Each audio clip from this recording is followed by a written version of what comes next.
একবিংশ শতাব্দীর চ্যালেঞ্জ মোকাবেলায় আধুনিক ও নৈতিকতা সম্পন্ন মানবিক সমাজ বিনির্মাণে সকল সংকীর্ণতা, হিংসা, বিদ্বেষ ভুলে প্রযুক্তি নির্ভর বিশ্বমানের জ্ঞান অর্জনের মাধ্যমে নিজেদের দক্ষ হিসেবে গড়ে তোলার শপথ নিল যশোরের বাঘারপাড়া উপজেলার রায়পুর স্কুল অ্যান্ড কলেজের নবীন প্রবীণ শিক্ষার্থীরা। 18 জুন 2024 মঙ্গলবার পবিত্র ঈদুল আজহার পরদিন প্রতিষ্ঠান প্রাঙ্গণে রায়পুর স্কুল অ্যান্ড কলেজের 95 বছর পূর্তি উপলক্ষে দিনব্যাপী অনুষ্ঠান উদযাপনে মিলিত হন প্রাক্তন এবং বর্তমান হাজারো শিক্ষার্থী।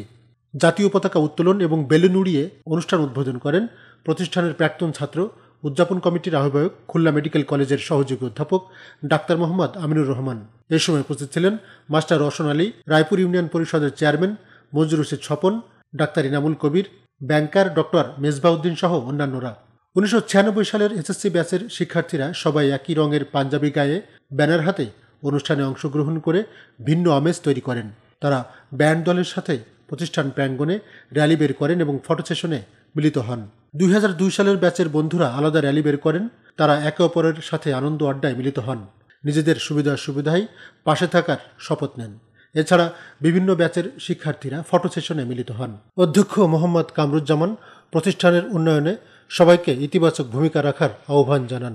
অনুষ্ঠানটির মাধ্যমে অধ্যয়নরত শিক্ষার্থীদের দৃষ্টিভঙ্গির পরিবর্তন হবে, মাদকাসক্ত, মোবাইল ডিভাইস আসক্তি সহ সমস্ত অসামাজিক কার্যকলাপ থেকে দূরে থেকে বিদ্যালয়ের কোমলমতি শিক্ষার্থীরা পাঠ্যপুস্তকে মনোযোগী হবার মাধ্যমে উন্নত জীবন গঠনের অনুপ্রেরণা পাবেন বলে মনে করেন প্রতিষ্ঠিত প্রাক্তন শিক্ষার্থীরা।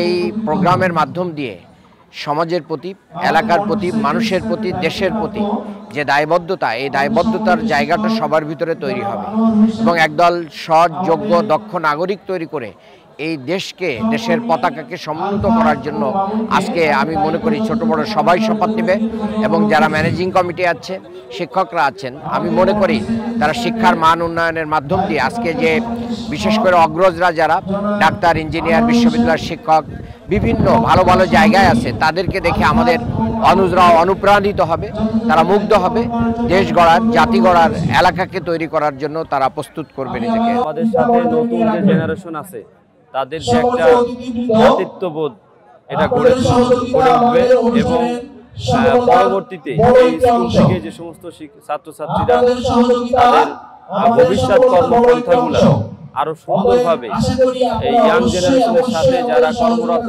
বিভিন্ন জায়গাতে তাদের সাথে একটা সমন্বিতভাবে তারা সামনের দিকে আরো এগিয়ে যেতে পারবে। দীর্ঘদিন পর বন্ধুদের কাছে পেয়ে আনন্দ অনুভূতি প্রকাশ করেন প্রাক্তন শিক্ষার্থীরা।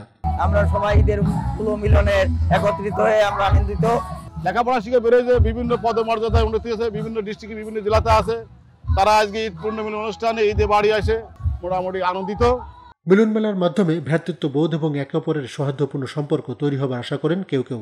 এই মিলন মেলার মাধ্যমে আমরা যারা সিনিয়র, বর্তমান যেসব ছাত্রছাত্রী আছি এদের ভিতরে একটা সম্পর্ক, সৌহার্দ্য তৈরি হবে, যা পরবর্তীতে আমাদের বিভিন্ন প্রয়োজনে আমরা তাদের সাথে যোগাযোগ করতে পারবো। আমাদের ভিতরে একটা কমিউনিকেশন তৈরি হবে, সৌন্দর্য তৈরি হবে, ভ্রাতৃত্ববোধ তৈরি হবে, যার বিনিময়ে আমরা বিভিন্ন জায়গায় কন্ট্রিবিউট করতে পারবো। আমার খুব ভালো লাগছে, অনেক পুরনো বন্ধু বান্ধবী এদের সঙ্গে দেখা হয়েছে। আমার অনুভূতি সত্যি আসলে ভাষায় প্রকাশ করার মতো না। প্রতিষ্ঠানের 3 বারের প্রাক্তন প্রধান শিক্ষক, বিশিষ্ট শিক্ষাবিদ মশিউল আজম প্রধান অতিথি হিসেবে উপস্থিত থাকবেন বলে ঘোষণা করেন আহ্বায়ক কমিটি। তিনি উপস্থিত না থাকায় অনেক শিক্ষার্থী তার শূন্যতা অনুভব করেন। মঞ্চে স্মৃতিচারণকালে এই বিষয়টি বারবার উল্লেখ করতেও দেখা যায়। কেউ কেউ হতাশা প্রকাশ করে প্রতিক্রিয়া ব্যক্ত করেন।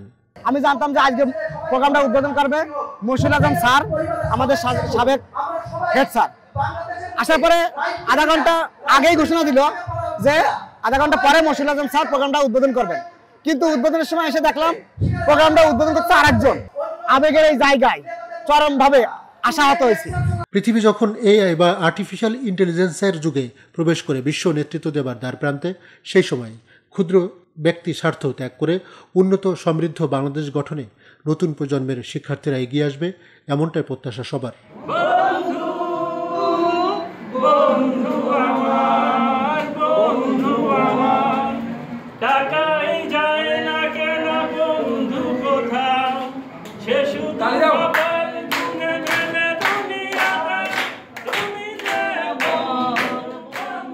তরিকুল ইসলাম তারেক, নিউজ জন বিডি, যশোর।